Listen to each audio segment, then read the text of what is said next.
झारखंड के रामगढ़ में एक बार फिर से एक बेकसूर मुस्लिम नौजवान को प्रशासनिक और कुछ हिंदू संगठनों के साठगांठ के जरिए से हत्या कर दिया गया।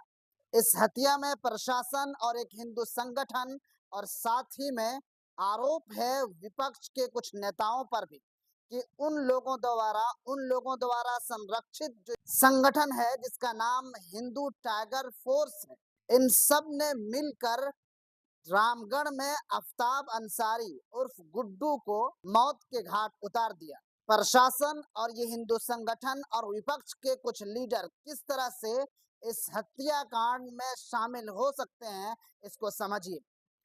23 जुलाई को हिंदू टाइगर फोर्स संगठन के कुछ लोग जमा होते हैं और आफ्ताब अंसारी को पकड़ करके बहुत बुरी तरीके से पीट देते हैं और पीटने के बाद उसे रामगढ़ थाना के हवाले कर दिया जाता है।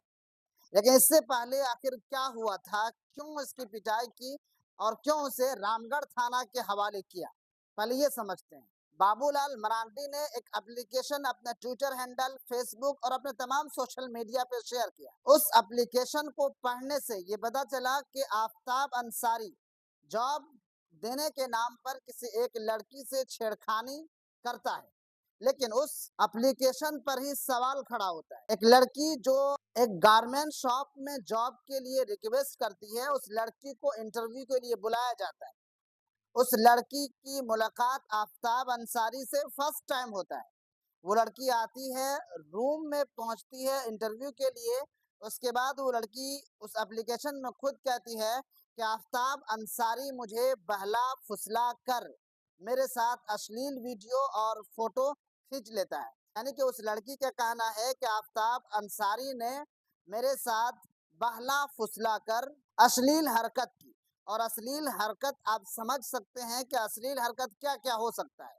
अब सवाल ये है कि क्या वो लड़की कोई 8-10 साल की लड़की थी जिसको बहलाया और फुसलाया जा सकता है, जो बहल और फुसल जाती है और फिर सब कुछ एक लड़के के साथ करने के लिए तैयार हो जाती है।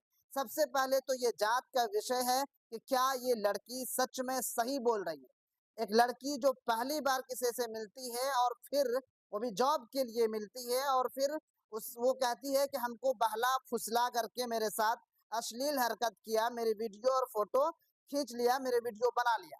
उसके बाद ये वाकया 23 जुलाई को अगर कहें तो 23 जुलाई से 15 दिन पहले की बात है, जिस तरह से उस एप्लीकेशन में लिखा गया है। अश्लील हरकत हुआ था, आफ्ताब अंसारी ने उसके साथ गंदा काम किया था, उसके साथ जो भी किया हो। तो 15 दिन के बाद ये लड़की एप्लीकेशन लिख करके थाने में दे रही। ये 15 दिन का गैप क्यों हुआ? अब 23 जुलाई को हिंदू टाइगर फोर्स का एंट्री होता है। हिंदू टाइगर फोर्स उस एप्लीकेशन के मुताबिक हिंदू टाइगर फोर्स के जो संगठन के जो लोग हैं उनको कॉल किया जाता है और उनसे मदद ली जाती है। तो मदद जब मांगी जाती है तो हिंदू टाइगर फोर्स के लोग आफ्ताब अंसारी को तलाश करने लगते हैं और तलाश करते करते उसे चौक पर मिल जाता है। वहां पे मिलने के बाद चौक पर ही आफ्ताब अंसारी की जमकर पिटाई कर देते हैं। सवाल ये है कि लड़की ने एप्लीकेशन पुलिस थाने में क्यों नहीं दिया? हिंदू टाइगर फोर्स कौन है? किसने इसको ये अधिकार दे रखा है कि किसी भी भारतीय नागरिक को ये सजा दे? अगर ये हिंदू टाइगर फोर्स ही सजा देने लगे, हिंदू टाइगर फोर्स ही लोगों को इंसाफ देने लगे, तो फिर जगह जगह पे ये पुलिस थाने और हर जगह पे कोर्ट ये किस लिए बनाया गया है? तंजीम को ये अधिकार किसने दिया है?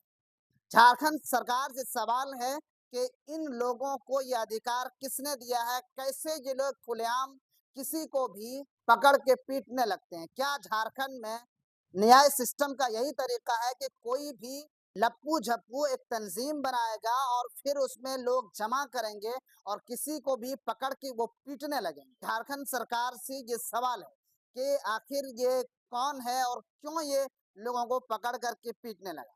जब इन लोगों ने इसे पकड़ के पीट करके थाना के हवाले कर दिया, तो फिर ये खबर आई कि थाना से आफ्ताब अंसारी भाग गया।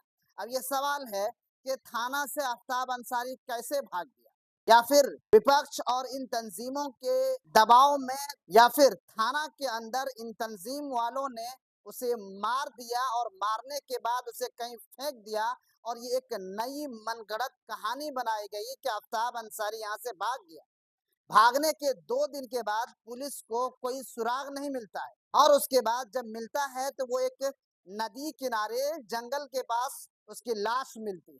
तो ये तीनों पॉइंट्स जांच के घेरे में है कि लड़की क्या सच बोल रही है या फिर ये किसी साजिश का हिस्सा है। दूसरी बात, ये हिंदू संगठन जो हिंदू टाइगर फोर्स है, इसने किसको अधिकार दिया है?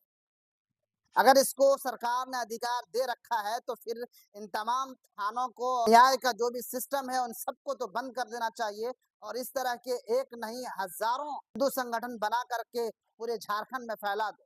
और तीसरी, के थाने के अंदर से कैसे भाग गया, या भाग गया या फिर मार करके उसे कहीं दूसरी जगह फेंक दिया और फिर एक मनगढ़ंत कहानी बना दिया कि यहाँ से भाग गया।